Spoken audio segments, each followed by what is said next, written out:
இன்றைய செய்தி கப்பால் பகுதியில் டைம்ஸ் ஆஃப் இந்தியா நாளிதழுடைய தலையங்கத்தை பார்க்குறோம். அதிகரிக்கும் வெப்பம், தேர்தலில் கவனம் தேவை அப்படின்னு தலைப்பிட்டு எழுதியிருக்கிறாங்க. 2ஆம் கட்ட தேர்தல் நடக்குது, 30 இடங்கள்ல வெப்ப அலை வீசும்னு இந்திய வானிலை ஆய்வு மையம் எச்சரிக்கை விடுத்திருக்கிறாங்க. அதற்கு ஏற்ற மாதிரி தேர்தல் நடைமுறைகளை செய்யணும் அப்படின்னு தலையங்கத்தில் சுட்டிக்காட்டியிருக்கிறாங்க. 2019 தேர்தலை விட குறைவான வாக்குப்பதிவு நடக்கிறதுனால வெப்பம் குறித்து அதிக கவனம் தேவைன்னு தலையங்கத்தில் சுட்டிக்காட்டப்பட்டிருக்கு. தொடர்ந்து வானிலை ஆய்வு மையத்தோடும் தேசிய பேரிடர் மீட்பு ஆணையத்தோடும் இந்திய தேர்தல் ஆணையம் பேச்சுவார்த்தை நடத்திட்டே இருக்கிறாங்கிறதையும் சுட்டிக்காட்டியிருக்கிறாங்க. கேரளாவில் சராசரியை விட அதிகமான வெப்பம் வீசுது. கிட்டத்தட்ட 2 டிகிரியிலிருந்து 4 டிகிரி வரைக்கும் கூடுதல் வெப்பம் நிலவுறதுனால அங்கேயும் 2ஆம் கட்ட வாக்குப்பதிவு நடக்கிறதுனால முன்னேற்பாடுகள் தேவைன்னு தலையங்கத்தில் சுட்டிக்காட்டியிருக்கிறாங்க.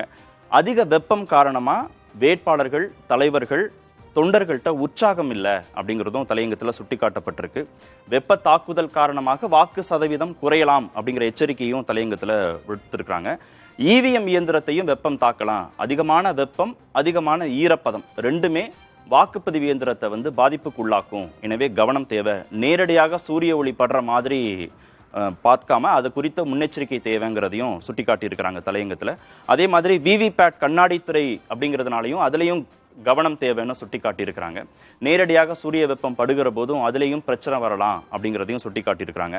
தேர்தல் திட்டமிடல் குறித்து ஏற்பாடுகள் செய்யும் போது பருவநிலை மாற்றம் குறித்த கவனத்தையும் தேர்தல் ஆணையம் கவனத்தில் கொள்ளணும் அப்படிங்கிறது தான் அந்த தலையங்கத்துடைய சாராம்சமாக இருக்கு.